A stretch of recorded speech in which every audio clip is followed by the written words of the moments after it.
What's up, guys? Welcome back to Newswave. So we had another leak around the PlayStation 5 online yesterday, and it kind of showed us I would say, a fairly welcomed upgrade, one that people should be pretty happy about. Has nothing to do with visuals or load times, nothing like that. More how long your controller will last before it dies and you have to charge it again. So we'll go over that today. Also, I had so many messages sent to me after Nintendo put out a tweet that blew up online. People were very excited around it because for a lot of people, it looks like they're teasing something coming up, maybe a Nintendo Direct or something. We'll talk about that and maybe even what you can expect coming up. Yeah, in August, we'll see there. And it looks like Control and 505 Games are pulling some shenanigans on some people, specifically people who want to upgrade to the PlayStation 5 and the Xbox Series X. Certainly not a great way to handle the upgrade path for your early adopters. As always, guys, if you enjoy these videos, make sure that like button helps out a ton. And if brand new here, hit that red subscribe button down below as we head towards 500,000 subscribers. And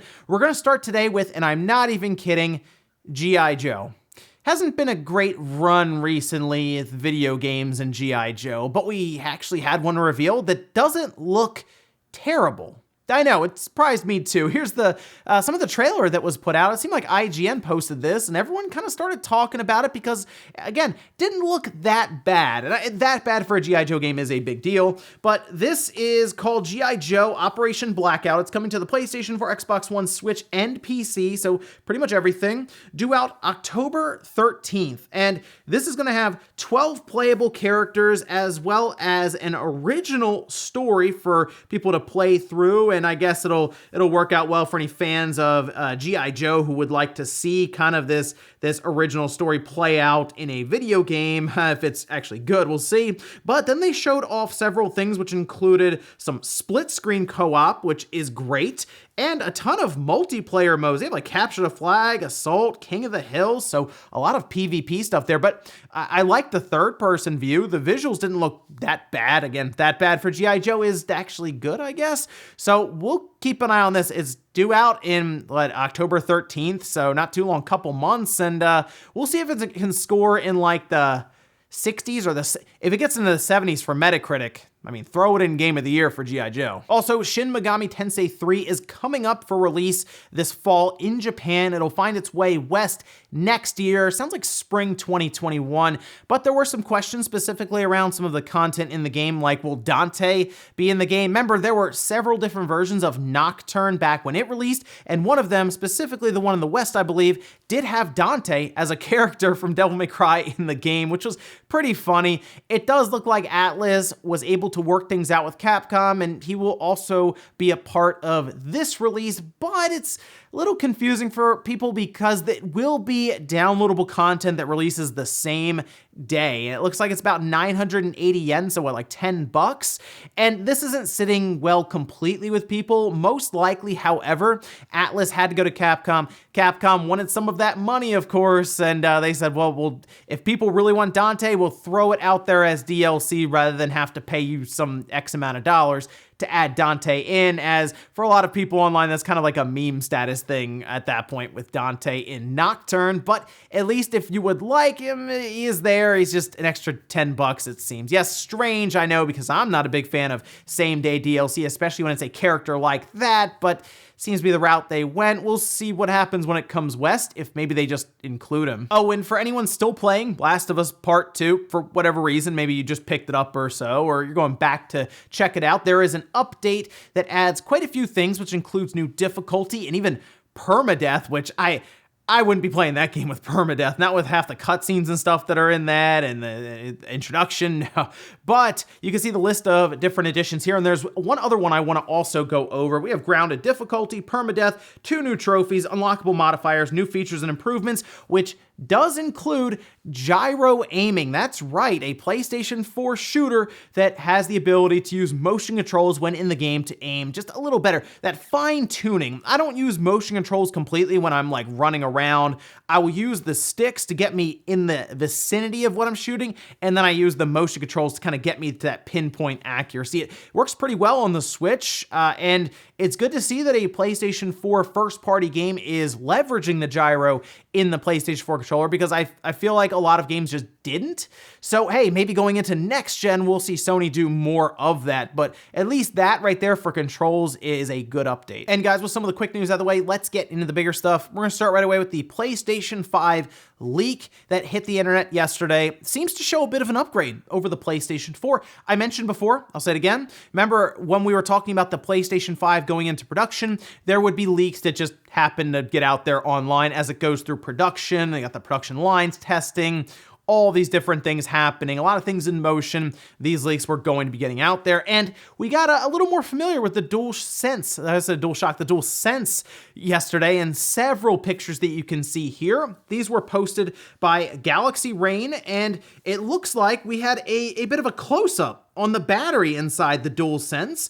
Now, to go over this very, very quickly, the DualShock 4 had a 1000 milliamp hour battery at 3.7 volts. That gave us, now with the newer DualShocks, I think it gets closer to like 6 or 7 hours. When the DualShock first came out, it was getting like 3 to 4 hours. It was bad, right? Like we'd be using it and we'd say, wow, I feel like I just charged this thing and I have to do it again. Some people I know would buy those 10-foot long cables and just leave it plugged in because they were like, it just keeps dying. What do you want me to do? So I do hope that the DualSense could have maybe better battery life. Well, here's a close-up of the battery, and I'll go over this quickly with you so you understand how much bigger this battery, or at least the capacity and what it can hold is. So we can see zoomed in 1,560 milliamp hours. Now that, of course, immediately is like, oh, that's 50% more over 1,000 milliamp hours, and that is correct. However, the voltage has also changed here at 4.2 volts. So I guess the correct comparison would be to go to like watt hours, which is pretty easy to look at. It actually brings us, instead of 50% up, about 75% over the DualShock 4 controller with the DualSense for its battery inside. And then we go a little further here because we don't know how the DualSense will manage that power. See, let's take, for example, the Switch Pro controller. How long does that thing last? That Nintendo says 40 hours. I mean, real world, it's probably like 30 to 35, I mean, realistically. But to be fair, mine never dies because like, even if I played for 8 hours, 9 hours all day or something, it's not even close. And I just throw it on the charging stand and walk away. That's, I think, the sweet spot. If they can get 15 hours out of that DualSense, most people probably won't complain about the battery life because most people aren't going to be playing 15 hours straight to deplete that controller completely. But if you look at the Switch Pro controller, it only has a 1,300 milliamp hour battery inside, but it gets significantly more battery life out of it than what the DualShock 4 gets. A lot of that comes down to just power management, which of course leaves the question, will the DualSense be more efficient than what the DualShock 4 is now with extra features? Of course, we have the advanced haptic feedback that's in there. I think that will be a bit more efficient than the older haptic feedback with the rumble motors that in the DualShock 4. The light bar, I guess, it's less light, I guess. I have to take it apart and really look at it. And then we have the adaptive triggers, the microphone, all this stuff. So we'll see. I'm hoping it's more. I'm hoping for, realistically, 10 to 12 hours out of the DualSense. If it's more than that, I'll say, hey, you know what? That's great. I think they improved it enough to where it won't be as much of a headache as the DualShock 4 has been for a lot of people. Got a bit better towards the end now. The newer DualShock 4s, like I said, last a bit longer, but DualSense needs to be in the 10 to 12 hour range, I think, to just make that problem more of a non-issue. Oh, I also want to point out on the back, it does look like it's going to accept a charge of like 1,500 milliamp hours, if I saw that correctly, 5 volt, 1,500 milliamp hours, which tells me that it probably will leverage some sort of quick charging. Basically, I think this controller will charge fully start to finish in about an hour or more. So at least the charge times won't be too bad. Next up, let's talk about Nintendo apparently teasing a Nintendo Direct, or the Mario 3D Collection. This was a tweet that they put out right here. And you can see Mario kind of lounging on the beach there with a couple of drinks. Wait a minute, one of those straws is green. Maybe that means they're redoing Mario Sunshine completely, putting Luigi in. That would be crazy. No, this just says "Stay Cool Mario." And that was enough. I mean, it has over 55,000 likes right now, a ton of replies about there being some sort of reveal coming up. This is just a social media manager to me anyway. just like, oh wow, summer's coming to an end. Let's post something summer related, much like they did with that watermelon picture with Mario, where people started counting the amount of seeds and doing all kinds of stuff to try to come to some sort of conclusion as to what they were getting at, and it really wasn't anything. So I look at this and I say, yeah, social media manager, having some fun, kind of interacting with the community. But there is, of course, I know a lot of people asking, what's Nintendo doing? You can look forward to the second half of August. You know what I'll say? Go listen to Nate's podcast, Nate the Hate. We're going to have Jeff Grubb on this weekend as well for the Spawncast to talk about it a bit further. And of course, with Halo and everything else going on in the week. But the good news is, it seems that Nintendo is about to wake up. I read the comments a lot, and I see you guys down there doubting right now Nintendo with their Mario anniversary. I see it. Just hang tight a little bit. Oh, and if they do an Indie World first, don't freak out too much, okay? Because announcements are coming from Nintendo. It's been troublesome for them in the behind the scenes right now from what everyone's been able to gather. Just look out for something from Nintendo probably in the next few weeks, I'm going to say. They're going to have something in September, it seems, then going forward into the holiday. That Mario 3D collection has been rumored for what feels like forever now, and I would assume that's being announced pretty soon. So look forward to that, and if they announce that Indie World first, because that seems to be the rumor, Indie World and then Nintendo Direct, don't get too worried. In fact, look towards that Nintendo Direct event of some kind. Could even be a mini that they just drop. But they are looking to announce some stuff relatively soon. So get excited within reason. Keep the hype levels in check a bit at least. Also, the next time Nintendo posts something like this on their Twitter account, just go, that's a fun render. Don't start trying to count the grains of sand and see who's in the background and the straws and stuff. Because honestly, it's just someone working at the desk who is like, oh, this is a cool picture. This is a summary picture of Mario. Let's post it on Twitter. Next up, let's talk about Control and the Ultimate Edition that's going to be releasing at the end of this month, August 27th, same day as the final, or the expansion, I guess, coming up, the final one.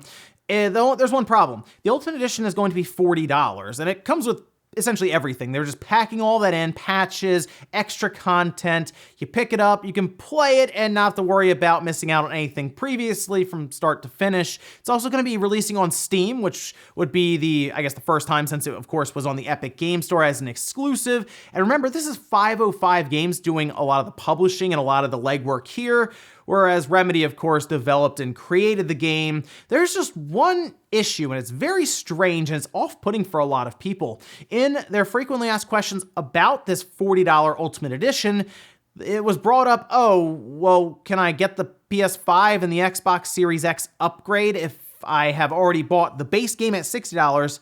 The Season Pass, of course. No, apparently not. You can't do that. You have to get this Ultimate Edition. Even if you've already put in what's almost $100, you have to still buy the $40 Ultimate Edition that is the same game you already own for the upgrade. Basically, if you are an early adopter for Control, they want $40 more from you so that you can upgrade to the PS5 and the Series X version, which will have, I'm sure, like, they'll probably take out some of the loading screens for the different parts where it's like, oh, loading now with SSD, it's just, that's gone. Probably ray tracing, some extra features here and there, higher resolution, frame rate, all of this.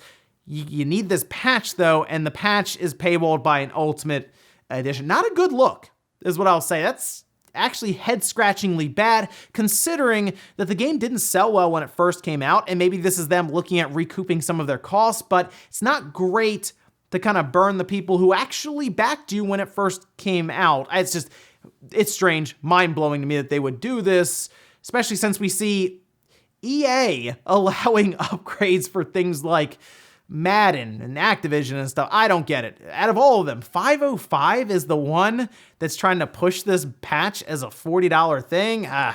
Not a great look. Hopefully they reflect on this a bit, maybe reverse it, and send out the patch for free to anyone who already owns the game, especially if you own the game and the Season Pass. I mean, come on. And in our last bit of news, let's talk about Forza Horizon 3. Awesome game. There's just one problem. It's being delisted. Now, this happens with car games a lot, actually. Horizon 2 was delisted. We saw Drive Club get delisted. Now we're seeing Horizon 3. A lot of it has to do with licensing with cars. And yes, I know what you're thinking. This is an issue for the digital age coming up, as these games will just be removed from storefronts and you're not able to buy them anymore. If you've already bought it, you will still be able to re-download it. It stays in your library and all of that. But let's say you get into racing games, I don't know, this holiday or something, and you want to check out some of the Forza Horizon 3 games and you're an all-digital person, you're going to go pick up the game physically. And this is the tweet they put out here saying Forza Horizon 3 is headed towards end-of-life status, and we're celebrating the Australian festival with a sale on the standard and ultimate editions. I saw the ultimate edition was 70% off, so it's fairly cheap there, has all of the stuff with it, including DLC. The end-of-life status will be reached September 27th, when it will be completely delisted. So about less than 2 months now, it will disappear off of their servers and off of their storefront. So keep that in mind with some of these digital games going forward. I know a lot of people like to download the games and all of this and buy digital, but if you have Forza Horizon 3 right now physically, you don't really care about this. You're like, oh, it's on the shelf. What do I care? But if that option doesn't exist 10 years from now, yeah, you would be like, well, I got to go buy it or I wouldn't be able to have it, especially if you are someone who is looking to like complete the library. Yeah, this would kind of ruin that for you. And we'll finish up with the comment of the day as you're seeing here. This is from Fatty saying, Nintendo celebrating Zelda's 35th anniversary is cool and all, but I feel like we deserve a big 35th anniversary for Metroid as compensation for how the 30th anniversary was treated. So I don't think Metroid's gonna get that big blowout treatment like we're seeing with Mario, with the Lego stuff and these crossovers, and eventually that 3D collection. Or Zelda probably next year. Metroid's just not a big enough franchise for Nintendo. That's actually one of the reasons I was pretty surprised that they decided to reboot the entire development. That's not cheap. But I feel like even they looked at it and said, well, we can't cancel this thing because fans got so excited. That was one of the biggest reactions that I had even been a part of and seen, right? Was when they announced Metroid Prime 4. It was just text on the screen and people freaked out, myself included. So I was happy to see them do that, but I don't think they're going to get that crazy with a Metroid anniversary. They could do something with it. I would love to see a special edition system for Metroid Prime 4 whenever that comes out. I hope they at least invest into that. But as for like a Mario or Zelda treatment, I wouldn't hold my breath. And ladies and gentlemen, that's gonna do it here for Newswave. Enjoyed this video, guys? Hit that like button, really helps out. If not, hit the dislike. Leave comments down below about everything we talked about today, whether it's Nintendo's Tease on Twitter today. What did you think of it when you saw it? Did you start looking for any clues or anything in the image? Be honest, let me know down below. Also, what do you think about Control charging for a PlayStation 5 and Xbox Series X patch, essentially? And then the DualSense Controller, how long do you need it to last for it to work for you? Thanks guys for watching, and I'll see you next time.